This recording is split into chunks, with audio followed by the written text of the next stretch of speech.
بسم اللہ الرحمن الرحیم۔ السلام علیکم۔ آج کا چیپٹر جنات کے متعلق ہے۔ جن ایک ایسی مخلوق کہ جو پوری دنیا کے ممالک، مذاہب اور کلچرز میں کسی نہ کسی روپ میں نظر آتی ہے، لیکن جتنے لوگ ان کو مانتے ہیں شاید اتنے ہی لوگ ان کا انکار بھی کرتے ہیں۔ جہاں دور دراز کے دیہاتوں میں ہر چیز کا ذمہ دار جنات کو ٹھہرا دیا جاتا ہے، وہیں بہت ساری جگہیں ایسے بھی ہیں جہاں جنات کو صرف اور صرف قصے کہانیاں کہہ کر ٹال دیا جاتا ہے۔ لیکن ایک بات ہوتا ہے کہ جنات کی تاریخ اتنی ہی پرانی ہے جتنی انسانی تہذیب کی اپنی۔ اب چاہے وہ قدیم عراق کی تہذیب ہو یا چاہے ایران کے زرتشت جیسے پرانے مذاہب،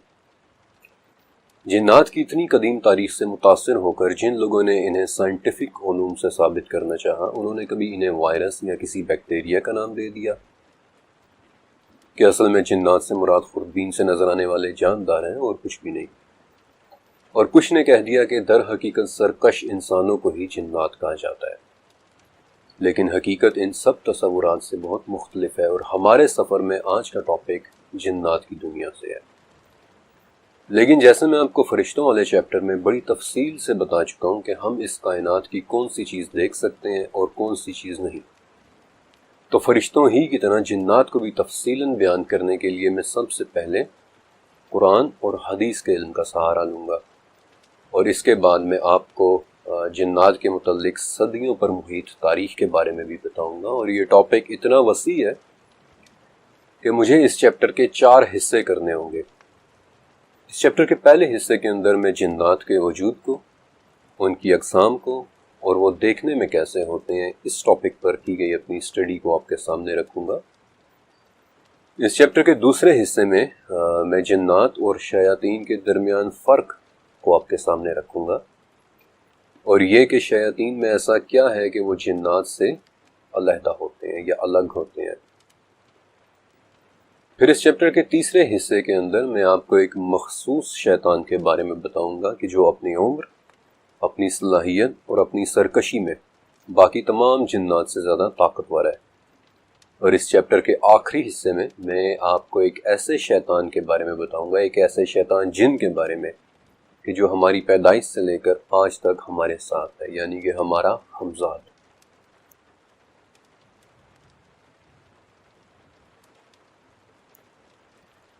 لیکن سب سے پہلا سوال کہ جن آخر ہے کیا؟ یہ بات تو تقریباً آپ سب ہی نے سن رکھی ہوگی کہ عربی لفظ جن کا مطلب ہے وہ چیز جو نظر نہ آئے۔ اسی لیے جنت، جنین یعنی کہ ماں کے پیٹ میں موجود ایمبریو، اور جان یعنی کہ زندگی، ان جیسے الفاظ کا ماخذ یہی لفظ ہے۔ لیکن جس جن یا جنات کے متعلق آج میں آپ کو بتانے والا ہوں وہ ایک زندہ، جیتی جاگتی اور کھاتی پیتی مخلوق ہے جنہیں ہماری نگاہیں نہیں دیکھ سکتی۔ اور ہماری نگاہیں انہیں کیوں نہیں دیکھ سکتی؟ سورہ رحمان اور سورہ ہجر میں اس کا جواب ہے۔ سورہ رحمان، ہم نے جنات کو پیدا کیا آگ کی لپٹ سے، اور سورہ ہجر، اور اس انسان سے پہلے ہم نے جنات کو لو والی آگ سے پیدا کیا۔ اللہ تعالیٰ نے اس مخلوق کی کمپوزیشن ہی ہم سے مختلف رکھی ہے، اور اسے حضرت عائشہ رضی اللہ تعالیٰ عنہا سے مروی سلسلۃ الصحیحہ کی ایک حدیث مزید ایکسپلین بھی کرتی ہے کہ جہاں آپ صلی اللہ علیہ وآلہ وسلم نے فرمایا تھا کہ اللہ تعالیٰ نے ملائکہ یعنی فرشتوں کو نور سے پیدا کیا، جنات کو آگ سے، اور آدم کو اس چیز سے کہ جو تمہیں بتا دی گئی ہے۔ اب اس حدیث سے ایک بات تو بڑے اچھے طریقے سے واضح ہو جاتی ہے کہ فرشتوں کی طرح جنات کی تخلیق بھی اس مادے سے ہے جسے ہمارے لیے بیان نہیں کیا گیا، ہمارے لیے ایکسپلین نہیں کیا گیا، اور اس مادہ یا مٹیریل کو ہماری نظریں دیکھ بھی نہیں سکتی، اور کیوں نہیں دیکھ سکتی یہ بات میں آپ کو فرشتوں والے چیپٹر میں بہت ڈیٹیل کے ساتھ بتا چکا ہوں۔ دوسری بات کہ قرآن پاک میں جنات کا 29 دفعہ ذکر ہے، 29 ٹائمز، اور ایک تو پوری کی پوری سورہ یعنی سورہ جن ہے ہی ان کے نام پر، لہٰذا جنات کے مختلف مخلوق کے طور پہ ہونے میں شک کرنا ایک مسلمان کو زیب نہیں دیتا، ایک مسلمان ایسا نہیں کر سکتا۔ اب اگر آپ مجھ سے سوال کریں کہ پھر جنات دیکھنے میں کیسے ہوتے ہیں، تو الٹا میرا آپ سے یہ سوال ہوگا کہ جانور دیکھنے میں کیسے ہوتے ہیں؟ آپ جانور کو کیسے ڈیفائن کریں گے؟ آپ نہیں کر پائیں گے۔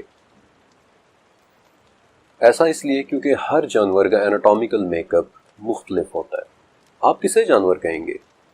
شیر جیسے نظر آنے والی چیز کو، یا زرافے جیسے جسم والے کو، یا پھر رینگنے والے کسی مگرمچھ جیسے جسم والے کو، یا پھر سانپ جیسے کسی چیز کو۔ ہم انسانوں کا ایناٹامیکل میک اپ تقریباً ایک جیسا ہے، 2 ٹانگیں، 2 بازو، 2 آنکھیں، 1 ناک، بس فرق ہے تو صرف شاید قد کا یا نئے نقش کا۔ لیکن جیسے جانوروں کی پوری فزیولوجی ایک دوسرے سے مختلف ہوتی ہے، بالکل ویسے ہی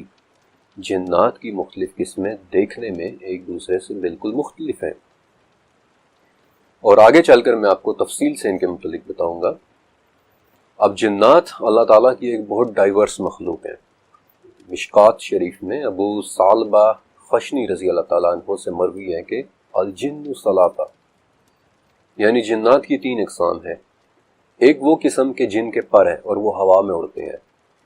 دوسرے وہ جو سانپوں اور کتوں کی طرح ہیں، اور تیسرے وہ کہ جو آتے ہیں اور چلے جاتے ہیں۔ اس حدیث سے بہت وضاحت کے ساتھ پتہ چل جاتا ہے کہ جنات میں سے کچھ ایسے جنات بھی ہیں کہ جو آسمانوں میں اڑتے پھرتے ہیں۔ جگہ اور فاصلے، یہ چیزیں ان کے لیے معنی نہیں رکھتے، اور اس بات کو کنفرم سورہ جن کی وہ آیت کرتی ہے کہ جہاں وہ یہ کہہ رہے تھے کہ اس قرآن کے نازل ہونے سے پہلے ہم باتیں سننے کے لیے آسمان میں جگہ جگہ بیٹھ جایا کرتے تھے۔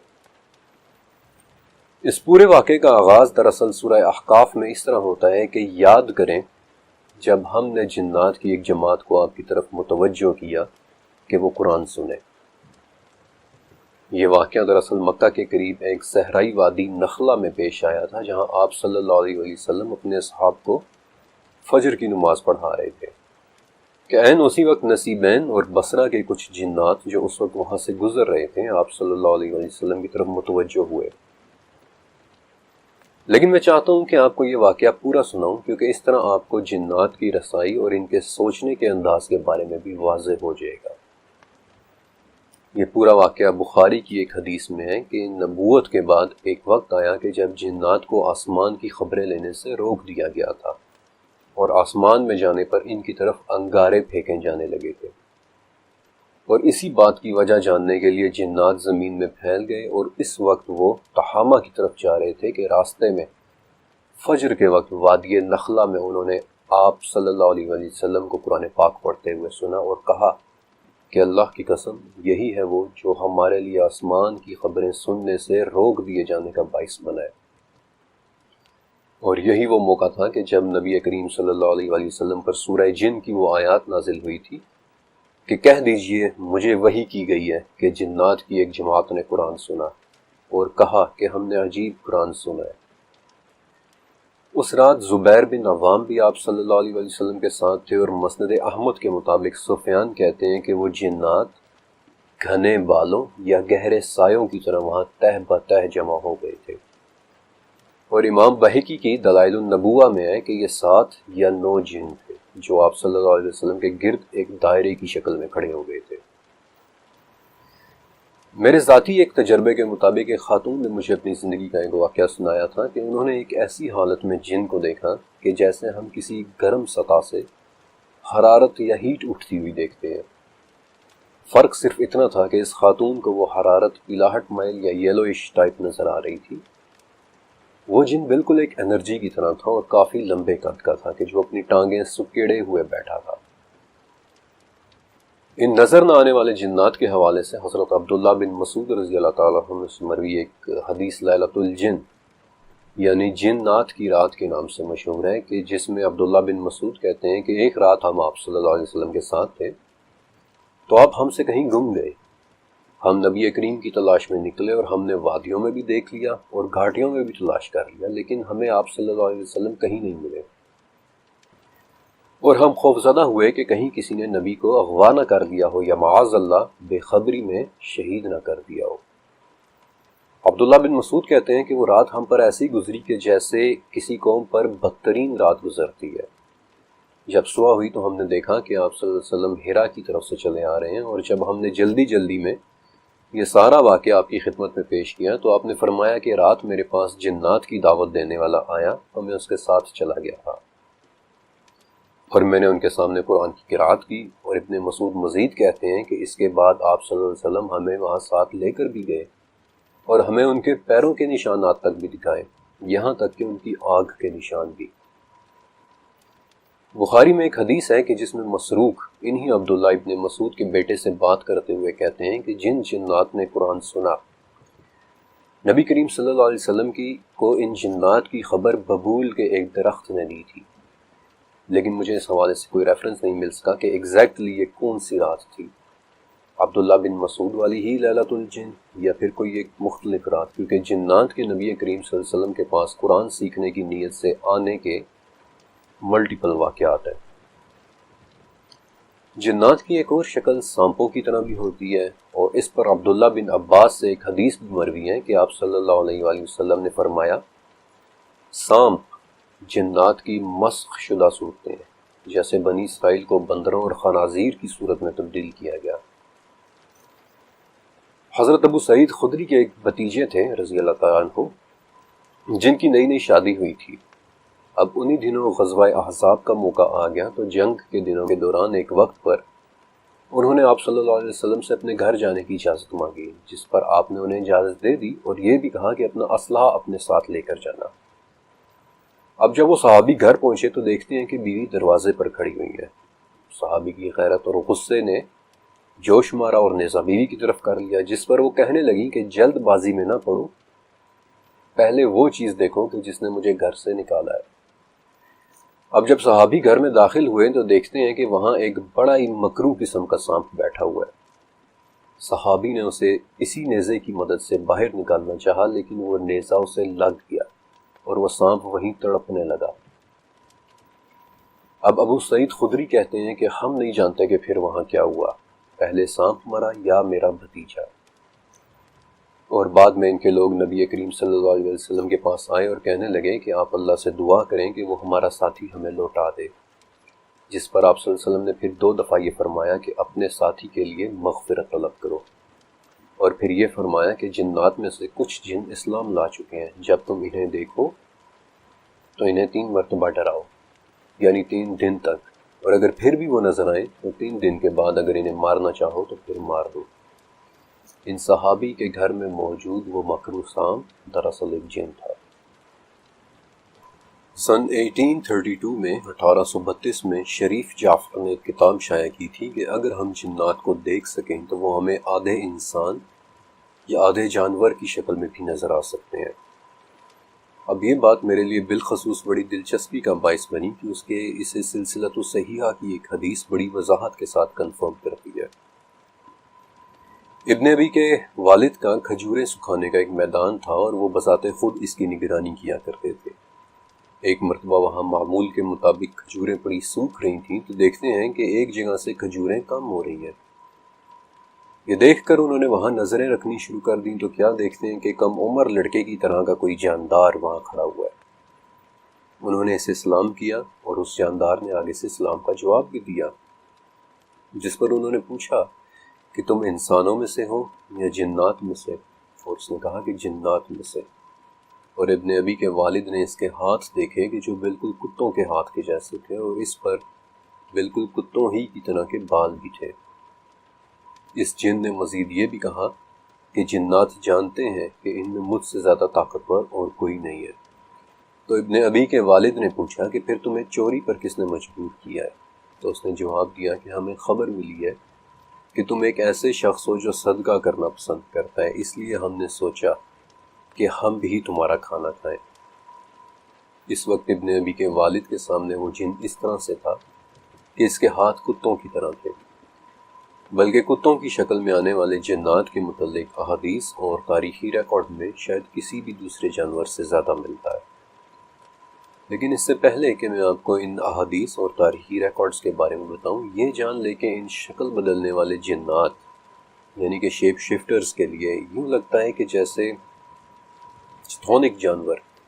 یعنی کہ وہ جانور جو مٹی میں رینگتے ہیں، یوں لگتا ہے کہ جنات کے لیے ان میں خاص قسم کی کشش ہے۔ مثلا سانپ، بچھو، چھپکلی، اور کچھ ہی عرصہ پہلے کی بات ہے کہ برازیل کے میڈیا پر ایک بہت بڑی خبر وائرل ہوئی تھی جس میں ایمیزون کے جنگلات میں گھنے درختوں کے بیچوں بیچ ایک ویل مچھلی کی لاش پڑی ہوئی ملی تھی۔ اب 30,000 کلو گرام کی ایک ویل مچھلی کی لاش جنگل میں کیسے پہنچی، یا کیا وہ واقعی ایک ویل تھی یا پھر وہ ویل کی شکل میں کوئی مخلوق تھی، اس بات کا جواب کسی کے پاس نہیں ہے۔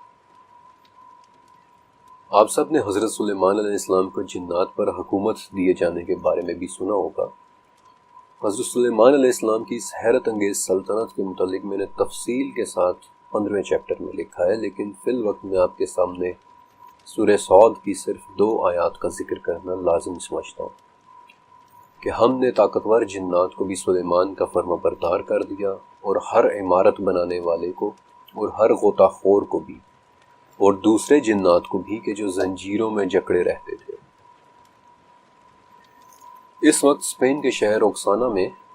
ایک عربی مینیوسکرپٹ یا مسودہ موجود ہے جو الاندلس کے زمانے یعنی مسلم اسپین کے دور کی ایک عمارت کے نیچے سے ملا تھا۔ اس عجیب و غریب مینیوسکرپٹ کو دا بک آف ڈیڈلی نیمز کا نام دیا گیا تھا، یعنی کہ خطرناک ناموں کی کتاب۔ اس مینیوسکرپٹ میں بڑی تفصیل کے ساتھ لکھا ہے کہ کیسے ایک بادشاہ سلیمان علیہ السلام کے سامنے 72 یعنی کہ 72 مختلف جنات کو پیش کیا گیا، اور یہ بھی کہ انہوں نے بادشاہ کو اپنی اپنی قوتوں اور طاقتوں کے بارے میں بتایا تھا کہ وہ کیا کر سکتے ہیں۔ اسی حوالے سے ایک اور ریفرنس مجھے 9ویں صدی کے عراقی اسکالر 9th سینچری اسکالر ابو فراج محمد کی ایک کتاب الفہرست میں بھی ملا تھا، جس کے چند اوریجنل کاپیز آج بھی استنبول، وینا، پیرس اور برلن میں موجود ہیں، اور جس میں انہوں نے ان 72 میں سے 70 جنات کی بڑی ڈیٹیل ڈسکرپشن لکھی ہے کہ جو بادشاہ سلیمان علیہ السلام کے دور میں موجود تھے۔ اسی حوالے سے ایک تیسرا ریفرنس مجھے ابو الفضل محمد الطباسی کی 1089 میں لکھی ایک کتاب الشامل فی البحر الکامل میں بھی ملا،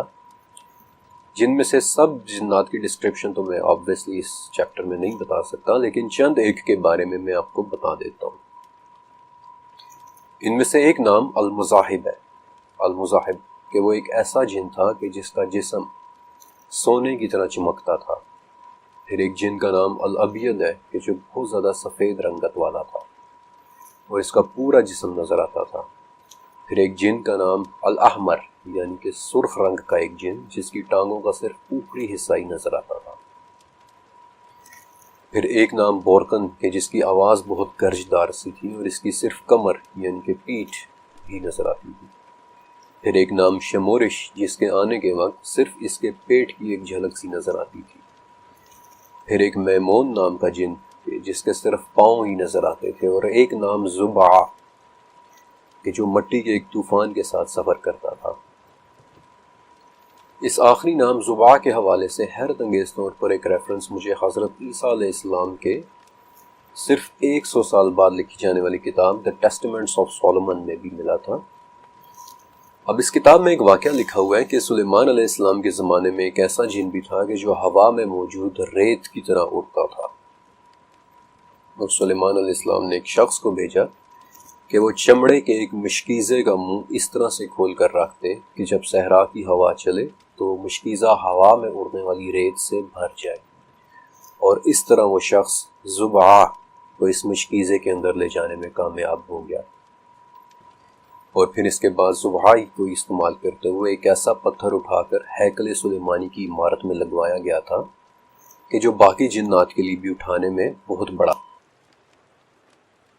پھر اسی کتاب میں زبع کے متعلق مجھے ایک اور واقعہ ملا کہ وہ ریڈ سی یعنی بحر احمر کی گہرائی سے پرپل رنگ یعنی کہ بنفشی کلر کا ایک بہت ہی حیرت انگیز سا ستون بھی نکال کر لایا تھا، اور اس وقت یعنی کہ واپس آتے ہوئے اس کے ساتھ ابرزت نامی ایک ایسا جن تھا کہ جس کا یہ کلیم تھا کہ اس نے حضرت موسیٰ علیہ السلام کا دور بھی دیکھا ہوا ہے۔ اس کتاب میں اور بھی کئی جنات کے متعلق لکھا ہے جن کے نام مختلف زبانوں مثلا عربی، عبرانی اور یونانی میں ہیں، اور ان کی ڈسکرپشن بھی بڑی عجیب و غریب ہے۔ مثلا ایک جن ایسا بھی تھا کہ جس کے وجود پر کوئی سر نظر ہی نہیں آتا تھا۔ اب ان کتابوں میں کتنی سچائی ہے سوائے اللہ کے اور کوئی بھی نہیں جانتا، لیکن اس چیپٹر میں ان کتابوں کے ریفرنسز کی وجہ صرف سورہ صاد کی وہ آیت تھی کہ جو ہمیں بتاتی ہے کہ اللہ تعالیٰ نے سلیمان علیہ السلام کو جنات پر نہ صرف حکومت دی تھی بلکہ وہ ان کے لیے عمارتیں بھی بناتے تھے کہ جیسا اس کتاب کے مطابق زبان نے ایک بہت بڑا پتھر اٹھا کر ہیکل میں لگایا تھا، اور وہ ان کے لیے سمندروں کی گہرائی میں غوطے بھی لگاتے تھے جیسا کہ زبان نے لگایا تھا، اور پھر وہ اپنے ساتھ بنفشی یعنی پرپل کلر کی کسی قیمتی پتھر کا وہ ستون بھی لایا تھا۔ واللہ عالم۔ البتہ سورہ صاد ہی کی 34ویں آیت کی تفسیر میں ابن کثیر ایک جن کا ذکر کرتے ہیں کہ جس کا نام سخر تھا، اور جس نے حضرت سلیمان علیہ السلام کی مہر بھی چرانے کی کوشش کی تھی، یعنی کہ انگوٹھی۔ اور 9ویں صدی کے اسکالر یعنی 9th سینچری اسکالر ابن الفقیہ، جو ایک مورخ ہونے کے ساتھ ساتھ ایک جیوگرافر بھی تھے، وہ اپنی کتاب عجائب المخلوقات و غرائب الموجودات میں اس جن کا ذکر بڑی ڈیٹیل کے ساتھ کرتے ہیں کہ پھر حضرت سلیمان علیہ السلام نے اسے سزا دینے کے لیے ایک صندوق میں بند کر کے سمندروں میں پھینکوا دیا تھا۔ اسی طرح 14ویں صدی کی ایک کتاب دی بک آف ونڈرز یعنی کہ حیرانیوں کی کتاب میں ایک جن کا تذکرہ المالک الاسود کے نام سے ملتا ہے، یعنی کہ دی بلیک کنگ، سیاہ بادشاہ۔ جنات کے ساتھ انسانوں کے کلوز کانٹیکٹ یعنی قریبی تعلق کے بارے میں آگے چل کر تھوڑا آپ کو تفصیل سے بتاؤں گا، لیکن فی الوقت صرف اتنا بتانا چاہتا ہوں کہ یہ ممکن ہے۔ اس کی دلیل میں قرآن کی آیات بھی موجود ہیں، اور حضرت عائشہ رضی اللہ تعالیٰ عنہ سے مروی ایک حدیث بھی موجود ہے کہ جہاں آپ فرماتی ہیں کہ ایک رات نبی کریم صلی اللہ علیہ وسلم نے اپنی بیویوں سے کوئی بات کہی، جس پر ایک ام المومنین نے کہا کہ یا رسول اللہ، ایسے لگ رہا ہے کہ یہ بات تو حدیث خرافہ ہے۔ آپ صلی اللہ علیہ وسلم نے ان سے حیرانگی سے پوچھا کہ تم کیسے جانتی ہو کہ خرافہ کیا ہے؟ اس حدیث کے مطابق خرافہ عذرا قبیلے کا ایک آدمی تھا جسے جاہلیت میں جنات نے قید کر لیا تھا، اور وہ ایک طویل عرصے تک جنات ہی میں رہا، جس کے بعد وہ اسے انسانوں میں چھوڑ گئے، اور تب سے وہ لوگوں کو جنات کی عجیب و غریب باتیں بتایا کرتا تھا، اور اس شخص کی باتوں کو لوگ حدیث خرافہ کہتے تھے۔ اب اس سے پہلے کہ میں آپ کو جنات کے بعد شیاطین کے بارے میں بتاؤں، حضرت جابر رضی اللہ تعالیٰ عنہ سے ایک حدیث مروی ہے کہ نبی کریم صلی اللہ علیہ وسلم نے ملاقات کے لیے چند جنات آئے آپ صلی اللہ علیہ وسلم سے ملاقات کے لیے، اور انہوں نے قرآن کے متعلق کچھ سوالات کیے۔ آپ صلی اللہ علیہ وسلم نے ان کے جوابات دیے اور ان کے سامنے سورہ رحمان کی تلاوت کی، جس میں بار بار فَبِأَيِّ آلَاءِ رَبِّكُمَا تُكَذِّبَانِ آتا ہے، اور اسے سن کر ان جنات نے کہا کہ الحمدللہ، ہم نے اللہ کی نشانیوں میں سے کوئی ایسی چیز نہیں دیکھی جس کی ہم تکذیب کرتے ہیں۔ اور یہی سورہ ایک مرتبہ جب نبی کریم صلی اللہ علیہ وسلم نے ملنے کے لیے آنے والے چند انسانوں کے سامنے تلاوت کی تو وہ خاموش رہے، اور اس بات پر آپ صلی اللہ علیہ وسلم نے فرمایا کہ تم سے اچھا جواب تو جنات نے دیا تھا۔ لیلۃ الجن والی حدیث میں جنات نے نبی کریم صلی اللہ علیہ وسلم سے اپنی خوراک کے متعلق بھی سوال کیا تھا، تو آپ صلی اللہ علیہ وسلم نے انہیں بتایا کہ ہر وہ ہڈی کہ جس کے جانور پر اللہ کا نام لیا گیا ہو اور اس پر لگا ہوا گوشت تمہارے ہاتھ میں آ کر پہلے سے زیادہ گوشت بن جائے گا، یہی تمہاری خوراک ہے۔ اور ہر نرم قدم والے اونٹ اور کٹے ہوئے سوموں والے جانور کی لید تمہارے جانوروں کا چارہ ہے۔ اور بیسیکلی یہی وہ وجہ ہے کہ آپ صلی اللہ علیہ وسلم نے انسانوں کو ان دونوں چیزوں سے استنجا کرنے سے منع بھی فرمایا۔ یہاں تک پہنچ کر اب آپ کو کافی حد تک جنات کے بارے میں اندازہ ہو چکا ہوگا کہ وہ دیکھنے میں کیسے ہو سکتے ہیں۔ وہ اچھائی اور برائی کے درمیان فرق بھی سمجھتے ہیں، وہ کھاتے بھی ہیں اور پیتے بھی ہیں، لیکن ان کی تخلیق کی حقیقی کمپوزیشن کے لیے قرآن پاک میں مارج کا لفظ بھی ہے، یعنی بغیر دھوئیں کی ایک آگ، اور سموم کا لفظ بھی ہے، یعنی آگ کی تیز لپٹ۔ اب ایگزیکٹلی یہ کیسی آگ اور کیسی لو ہے، حضرت عائشہ رضی اللہ عنہا سے مروی حدیث سے ہمیں پتہ چل جاتا ہے کہ ان کی تخلیق اس مادے سے ہے کہ جسے شاید ہم پوری طرح سے کبھی بھی سمجھ نہ سکیں۔ الجاحظ 8ویں صدی کی اپنی ایک بہت مشہور کتاب الحیوان میں لکھتے ہیں کہ اگر وہ نیک اور بد دونوں کام کرے تو وہ ایک جن ہے، اگر وہ آسمانوں میں چھپ کر سنے، بھاری وزن بھی اٹھا سکے اور انسانوں سے زیادہ تیز اور طاقتور ہو تو وہ ایک مارج ہے، and if he is more than that, اگر وہ اس سے بھی زیادہ کر سکتا ہے تو پھر وہ ایک عفریت ہے، یعنی کہ جنات کی ایک انتہائی پاورفل کلاس۔ وہی عفریت جو حضرت سلیمان علیہ السلام کے دربار میں بھی موجود تھا، وہی عفریت جس کا نام سورہ نمل میں بھی مینشن ہے، اور جس نے یہ دعویٰ کیا تھا کہ میں سبا کی ملکہ کا تخت آپ کے پاس اس سے پہلے لے آؤں گا کہ آپ اپنی جگہ سے اٹھیں۔ اور اس واقعے پر پوری ایک تحریر میں نے سلیمان علیہ السلام کے چیپٹر میں لکھی ہے۔ البتہ نظر نہ آنے والے جنات کی ایک خاص قسم کے حوالے سے مصر کے ایک اسکالر شیخ کشک نے اپنی زندگی کا ایک بڑا حصہ ریسرچ میں گزارا ہے، اور ان کی ایک بات مجھے ہمیشہ یاد رہتی ہے کہ ان میں سے بعض جنات اپنی خوبصورتی میں اس قدر حسین ہے کہ اگر ہم انہیں دیکھنے کے قابل ہو جائیں تو شاید ہم خوبصورتی کا مطلب ہی بھول جائیں۔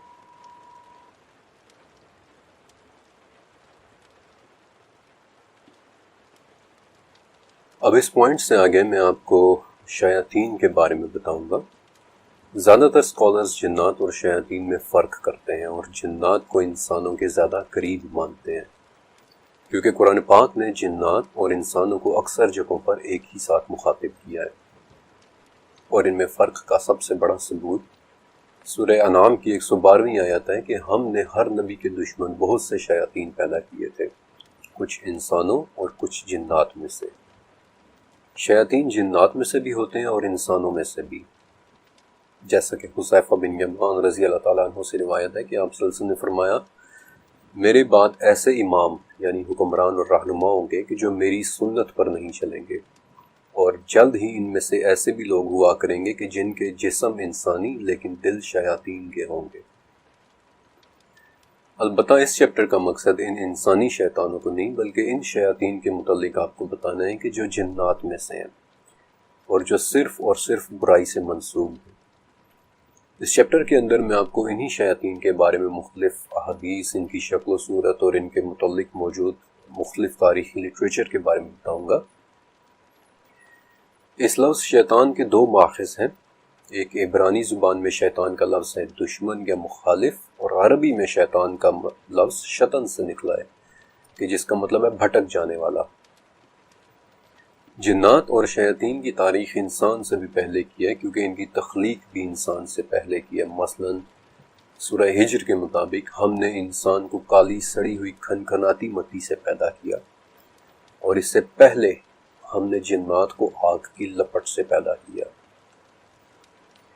اب فرسٹ جنریشن کے مسلمان اسکالرز جیسا کہ ابن کثیر کے مطابق اس دنیا میں آدم علیہ السلام سے پہلے جنات اور شیاطین رہتے تھے، اور اس کا ریفرنس وہ حضرت عبداللہ بن عمر رضی اللہ تعالیٰ عنہ کے اس قول سے لیتے ہیں کہ آدم سے 2000 سال پہلے دنیا میں جنات آباد تھے۔ ابن کثیر رحمۃ اللہ علیہ ان جنات سے بھی پہلے ایک اور مخلوق حنون اور بنون کا بھی ذکر کرتے ہیں، کہ یعنی کہ شیطانی روحیں اور بلائیں، اور پھر یہ کہ اللہ تعالیٰ نے جنات کو ان پر مسلط کر دیا تھا کہ جنہوں نے حنون اور بنون کے ساتھ قتل و غارت کر کے زمین میں اپنی جگہ بنائی، اور بیسیکلی اسی خون ریزی کو دیکھتے ہوئے پھر فرشتوں نے اپنے خدشات کا اظہار کیا تھا کہ آپ ایسی مخلوق کیوں بنا رہے ہیں کہ جو زمین میں فساد کرے۔ لیکن حنون اور بنون کا ذکر کسی مستند حدیث میں نہیں ہے، ہاں تاریخی لٹریچر میں ان کا ذکر ضرور مل جاتا ہے۔ فار ایگزامپل ایک ریفرنس موراکو کے ایک اسکالر عبداللہ سید محمد حبیب کا ہے کہ حنون اور بنون آدم علیہ السلام سے پہلے معدوم ہو جانے والی ایک مخلوق تھی۔ دوسرا ریفرنس الجاحظ کی شہرۂ آفاق کتاب الحیوان میں ہے کہ بیسیکلی حنون اور بنون جنات کی نسبت ایک کمزور مخلوق تھی۔ کیا واقعی وہ مخلوق تھی یا نہیں،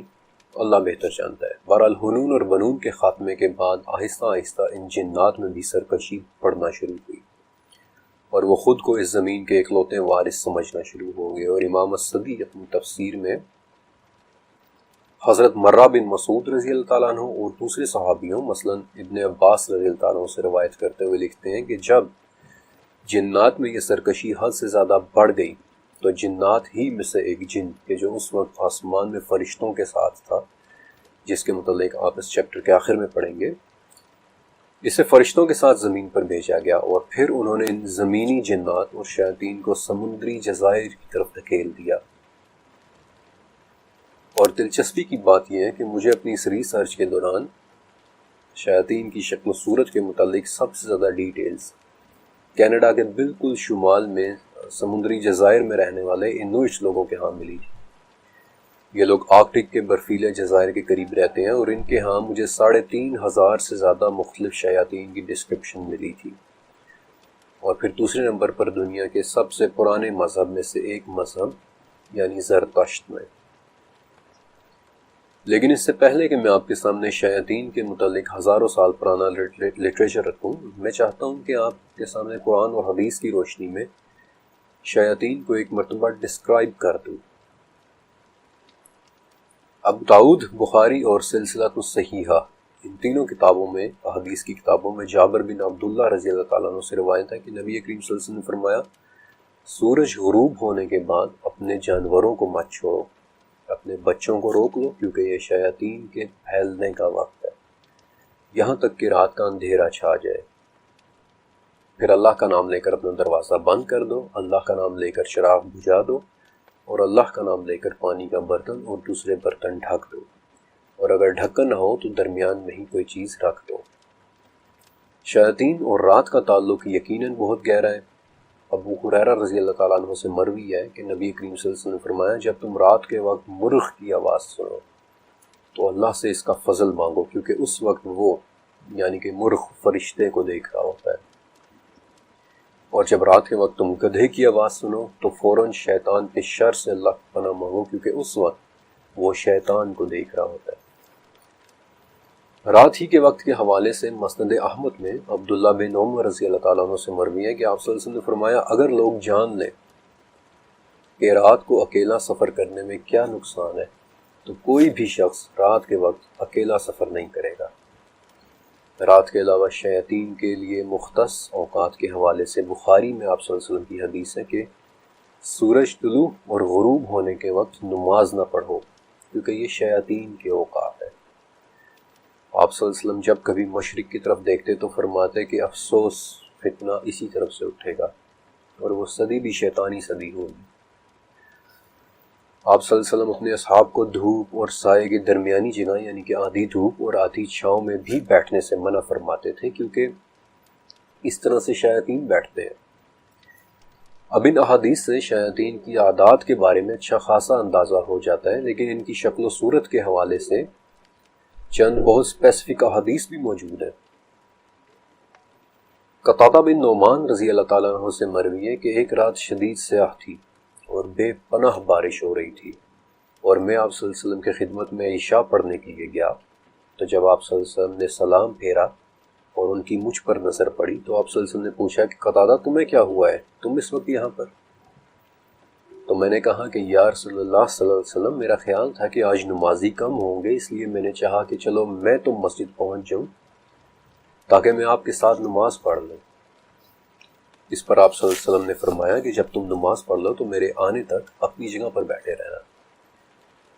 جب آپ صلی اللہ علیہ وسلم نماز سے فارغ ہوئے تو میں نے دیکھا کہ آپ صلی اللہ علیہ وسلم کے پاس کھجور کی ایک ٹہنی تھی جس کے سہارے آپ چل رہے تھے۔ آپ صلی اللہ علیہ وسلم نے وہ ٹہنی مجھے دیتے ہوئے کہا کہ تمہاری غیر موجودگی میں تمہارے گھر والوں کے پاس شیطان آیا ہے، اس ٹہنی کو لے جاؤ اور گھر تک اسے مضبوطی سے پکڑے رہنا، اور جب گھر کے ایک کونے میں کوئی وجود دیکھ لو تو بات کرنے سے پہلے اسے مارنا۔ قتادہ کہتے ہیں کہ جب میں مسجد سے نکلا تو وہ ٹہنی شمع کی طرح روشن ہو گئی، اور جب میں گھر پہنچا تو گھر والوں کو سوئے ہوئے پایا، البتہ گھر کے ایک کونے میں سہ جیسا ایک جانور بیٹھا تھا جس کے پورے جسم پر کانٹے ہی کانٹے تھے، اور میں اسے ٹہنی سے مارتا رہا یہاں تک کہ وہ گھر سے نکل گیا۔ اس وقت قتادہ کے گھر میں وہ شیطان ایک ایسی حالت میں بیٹھا ہوا تھا کہ اس کے جسم پر کانٹے ہی کانٹے تھے، ویسے ہی جیسے سہ کے جسم پر ہوتے ہیں۔ میری ریسرچ کے مطابق احادیث میں شیطان کو جس جانور کے روپ میں سب سے زیادہ بتایا گیا ہے وہ ایک کالا کتا ہے۔ جامع ترمذی اور سلسلہ الصحیحہ، ان دونوں احادیث کی کتابوں میں حضرت ابو ذر رضی اللہ تعالیٰ عنہ سے یہ حدیث موجود ہے کہ نبی کریم صلی اللہ علیہ وسلم نے فرمایا کہ عورت گدھے اور کالے کتے کے سامنے سے گزر جانے پر نماز باطل ہو جائے گی اور اسے پھر سے پڑھنا ہوگا۔ عبداللہ بن صامت کہتے ہیں کہ میں نے ابو ذر رضی اللہ تعالیٰ عنہ سے پوچھا کہ سرخ، سفید اور زرد کے مقابلے میں کالا کتا ہی کیوں؟ ابو ذر رضی اللہ تعالیٰ عنہ کہتے ہیں کہ میں نے بھی نبی کریم صلی اللہ علیہ وسلم سے یہی بات پوچھی تھی، اور آپ صلی اللہ علیہ وسلم نے فرمایا تھا کہ کالا کتا شیطان ہے، یعنی کہ شیطان کالے کتے کی شکل میں بھی آتا ہے۔ اور اپنی ریسرچ اسٹڈی کے دوران مجھے شیاطین سے منسوب سب سے زیادہ ذکر بھی ایک کالے کتے کے متعلق ہی ملا۔ ایک شیطانی کالے کتے کا سب سے پہلا ذکر قدیم مصریوں اینشینٹ ایجپشنز کے ہاں ملتا ہے، جسے وہ سربیورس یا کربیورس کہتے تھے، اور اس کی تصویر اپنے برتنوں پر بھی بنایا کرتے تھے۔ اور یہ وہی ایجپشنز ہیں جن کے بنائے ہوئے ہائروگلفس میں شیاطین کے نام سرخ انک سے لکھے ہوئے ہیں، ریڈ انک سے لکھے ہوئے ہیں، جو اس بات کا ثبوت ہے کہ ان کے ہاں شیاطین کی کس قدر اہمیت ہوتی تھی۔ اور مزید حیرت کی بات یہ ہے کہ مصریوں کے ہاں شیاطین اور معبود، ان دونوں کے لیے استعمال ہونے والا لفظ ایک ہی تھا۔ ان اینشینٹ ایجپشنز کے حوالے سے بہت تفصیل کے ساتھ میں آپ کو 14th چیپٹر میں بتاؤں گا، لیکن پچھلے 1400 سالوں میں یورپ کے اخبارات میں جگہ جگہ ایک کالے کتے کا ذکر ملتا ہے۔ کبھی 1856 میں فرانس کے ایک چرچ کے اندر کالا کتا نظر آتا ہے، جبکہ چرچ کے دروازے بھی بند ہوتے تھے۔ کبھی بیلجیم میں ایک بڑے سے کالے کتے کی رپورٹس ملتی ہیں کہ جو ایک ٹوٹی ہوئی زنجیر گلے میں ڈال کر لٹکا کر ساری رات کھیتوں میں گھومتا رہتا ہے۔ کبھی 1677 میں ایک کالے کتے کو بدنام زمانہ رچرڈ کابل کے جنازے پر دیکھا جاتا ہے کہ جو کہ ایک جانا مانا شیطان پرست انسان تھا۔ بلکہ دی آئل آف مین کے ایک اخبار میں پورا ایک واقعہ درج ہے کہ ایک مرتبہ مچھلیاں پکڑنے والی ایک کشتی کا کریو ساری رات اپنے کیپٹن کا انتظار کرتا رہا، لیکن کیپٹن نہیں آیا۔ البتہ صبح کیپٹن نے آ کر بتایا کہ کالے کتے نے ساری رات میرا راستہ روک کے رکھا، اور میں جہاں کہیں بھی جاتا وہ کتا بھی اسی طرف مڑ جاتا۔ جابر رضی اللہ تعالیٰ عنہ سے ہی ایک اور روایت ہے کہ رسول اللہ صلی اللہ علیہ وسلم نے ہمیں کتے مارنے کا حکم دیا اور ہم انہیں مار دیتے تھے، یہاں تک کہ دیہات سے آنے والی عورت کے کتے کو بھی ہم قتل کر دیتے تھے۔ لیکن بعد میں آپ صلی اللہ علیہ وسلم نے ہمیں اس سے روک لیا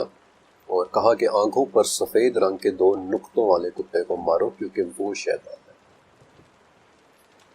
لیکن شیاطین صرف جانوروں کی صورت میں نہیں آتے، یہ ان جنات میں سے بھی ہو سکتے ہیں کہ جو ہمیں نظر نہیں آتے۔ مثلا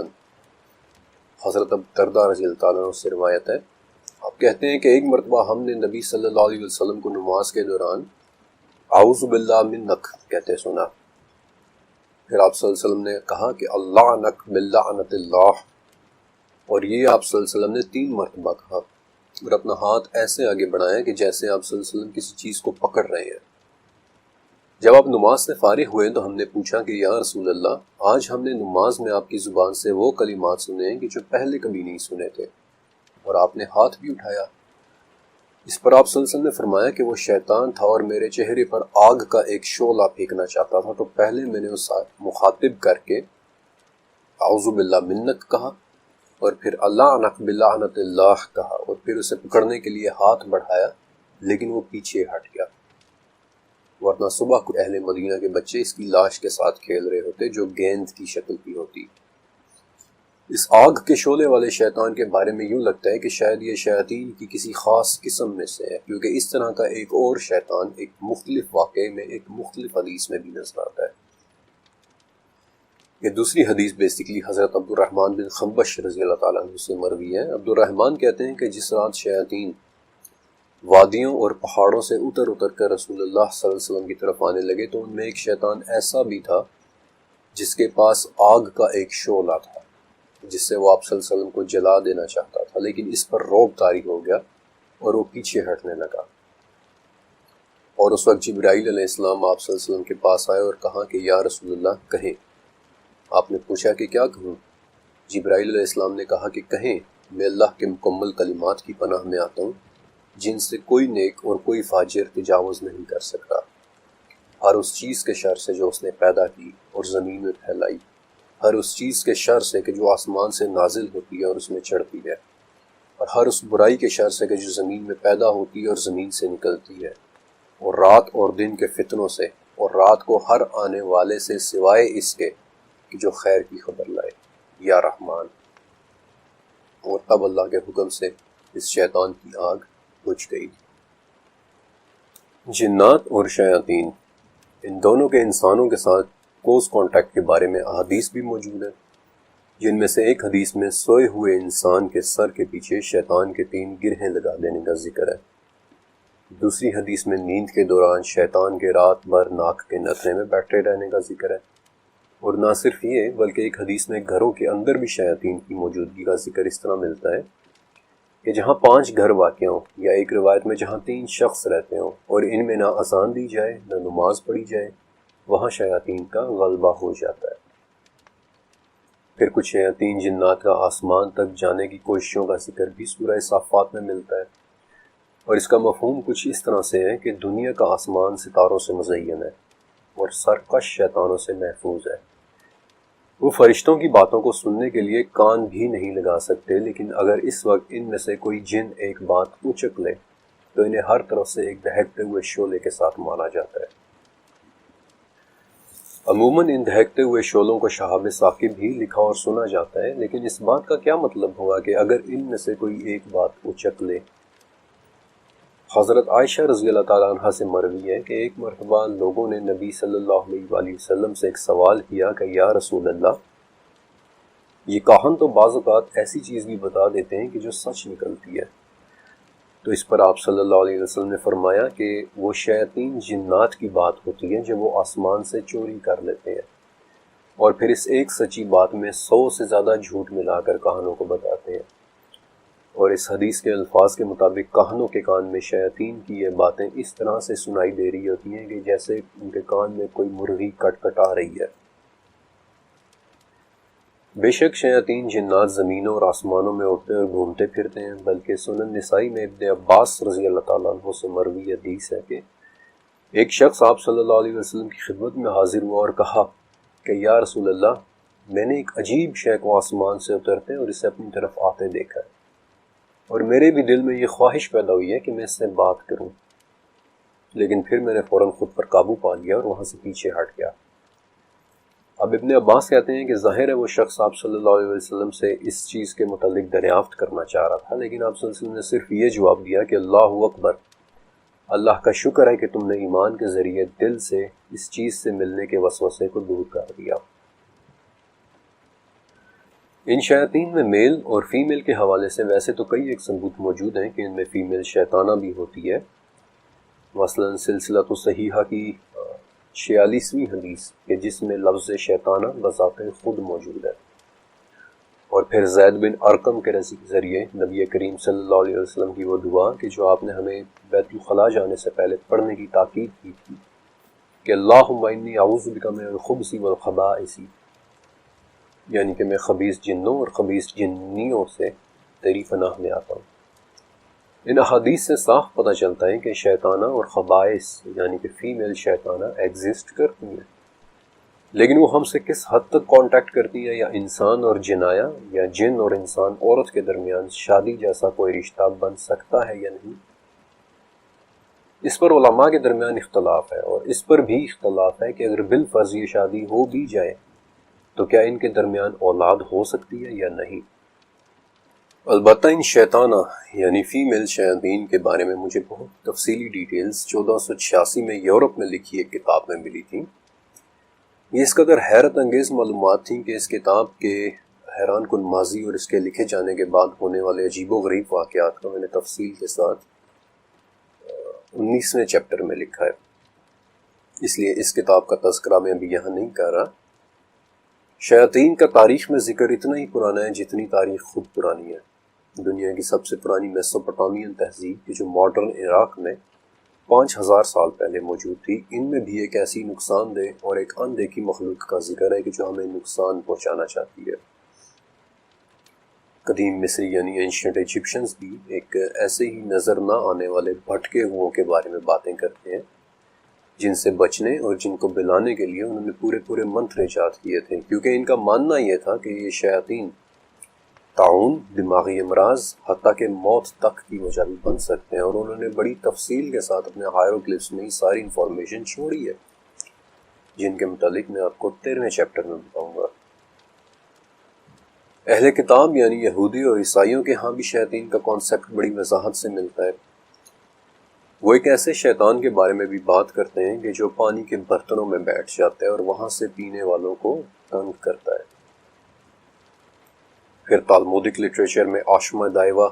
نامی ایک شیطان کا ذکر ملتا ہے کہ جو خود کے ایک شہزادے ہونے کا دعوے دار ہے، اور اپنی عمر کے حوالے سے خود کو اتنا پرانا کہتا ہے کہ اس نے نوح علیہ السلام کے سیلاب کا دور بھی دیکھا ہے۔ لیکن ماڈرن یہودیوں اور عیسائیوں کے ہاں شیاطین کی شکل و صورت کے حوالے سے جو ہمیں ڈسکرپشن دیکھنے کو ملتی ہے، یعنی کہ نوکیلے دانت اور نوکدار دم اور ہاتھ میں ایک ترشول یا بعض اوقات ایک نر بکرے کی شکل، یہ دراصل صرف یونانی دیومالائی کریکٹرز ہیں، مثلا پین جو دیکھنے میں بکری جیسی کوئی مخلوق ہے، یا پھر پوسائیڈن جس کے ہاتھ میں آگ کا ترشول ہوتا ہے، یا پھر بیس جس کے آگ جیسے بال ہیں۔ ان جیسی مخلوقات سے اخذ کی گئی شکلیں، لیکن اس میں کوئی شک نہیں ہے کہ دنیا بھر کا لٹریچر مختلف شیاطین کی ڈسکرپشن سے بھرا ہوا ہے، اور آپ کی دلچسپی کے لیے میں ان میں سے چند کے متعلق آپ کو بتا دیتا ہوں۔ ہمارے پاکستان اور انڈیا میں ایک بہت عام سا لفظ ہے دیو، جس کی کہانیاں میں نے اور آپ نے بچپن سے سن رکھی ہیں، لیکن اس لفظ کا اوریجن دراصل 2500 سال پرانا ہے، جب قدیم ایران میں زرتشت مذہب پریکٹس ہوا کرتا تھا۔ زرتشت مذہب کے اندر مجھے دائوا کے نام سے ایک لفظ ملا کہ جو شیاطین کے ایک خاص آرڈر، ایک خاص کلاس کے لیے استعمال ہوتا تھا، ایسے شیاطین جو جسمانی طور پر بہت ہی طاقتور ہوں۔ بلکہ 9ویں صدی کے ایران میں سلطان شاہ محمود غزنوی کے ایک شاعر فردوس نے ایک بہت طویل نظم شاہ نامہ لکھی تھی، یعنی کہ بادشاہوں کی کتاب، اور اس میں وہ دیو کے کانسیپٹ پر بڑی دلچسپ ڈیٹیلز دیکھتا ہے، اور ان میں سے بھی ایک خاص دیو جسے دیو سفید کہتے ہیں، یعنی کہ سفید رنگ کا دیو، کہ جو بالخصوص بہت ہی ایک طاقتور شیطان ہے، لیکن رستم بالآخر اسے ہرا دیتا ہے۔ اور اس طرح طاقتور شیاطین کے ایک اور آرڈر حلفہ اور ملفہ کے بارے میں افریقن کلچر میں بہت ڈیٹیلز ملتی ہیں، یا پھر جیسا کہ انڈیا میں پیشاج یا راکشس کے جیسے کانسیپٹ ہیں۔ دنیا کا کوئی کلچر ایسا نہیں ہے کہ جہاں آپ کو شیاطین کا کانسیپٹ نہ ملتا ہو۔